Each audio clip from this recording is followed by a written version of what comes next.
দাদা ভাই আর শাশবা দিদি কত প্ল্যান করে রেখেছে। আর তাছাড়া তুমি তো এখন আমাদের ফ্যামিলি মেম্বার।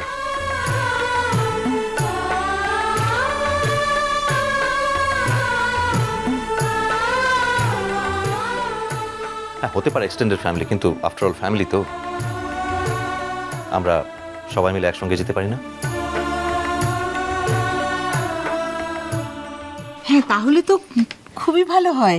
নীলুটাও তো আমাদের সঙ্গে যেতে পারে তাহলে। হ্যাঁ হ্যাঁ। আর তার ছেলেটা তখন দিনে বড়ই হয়ে গেছে একটু, এখন আর বাইরে বেরোতে কোনো অসুবিধা হওয়ার কথা নয়। কি বল মেজো? হ্যাঁ হ্যাঁ, ঠিকই তো।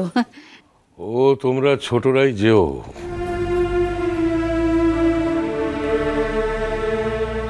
আমাদের আর এসবের মধ্যে টেনো না। তার মানে তোমাদেরকে ছাড়া আমাদের যেতে ভালো লাগবে বাবা? এটা তুমি বোঝো না? দূরদেশে পড়ে থাকা ছোট ভাইটাকে না নিয়ে যেতে আমার তো খারাপ লাগবে মা।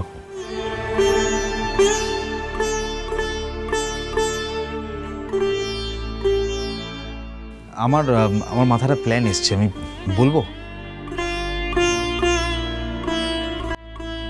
হ্যাঁ বল। আমি একটা কথা বলবো, মানে দাদা ভাই, আমার একটা প্ল্যান ছিল, মানে একটু শুনবে? কি বলো? আচ্ছা, আমরা সবাই মিলে যদি ছোটকামনিকে গিয়ে সারপ্রাইজ দিই তাহলে কেমন হয়?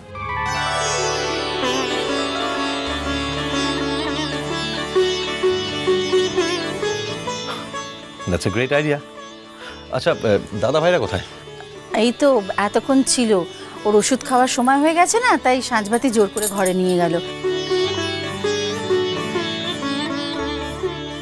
আসলে এই ওষুধটা খাওয়ার পর তো আর জেগে থাকার কথা নয়।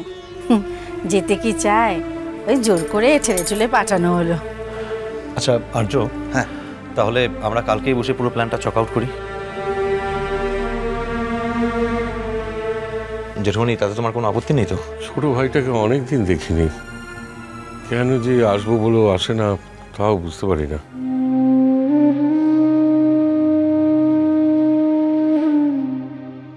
মনের ভেতর বড় উদ্বেগ হয় যেন,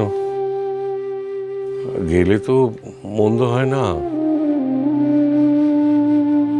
কিন্তু সে তো অনেক টাকার ব্যাপার, অনেক টাকা খরচ হয়ে যাবে। সবাই মিলে যাওয়া মানে তো কম টাকা না। ওইসব নিয়ে তোমাদের মাথা ঘামাতে কে বলেছে? না, কেউ বলেনি, কিন্তু মাথাটা যখন তোমাদের মাথার উপরে বেঁচে পড়তে আছে, তখন মাথা না ঘামিয়ে করবোটাই বাকি, মাথা তো ঘামাতেই হবে।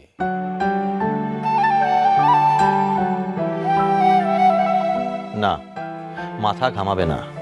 আমরা দু ভাই মিলে যথেষ্ট ভালোভাবে সামলাতে পারবো এই ব্যাপারগুলো।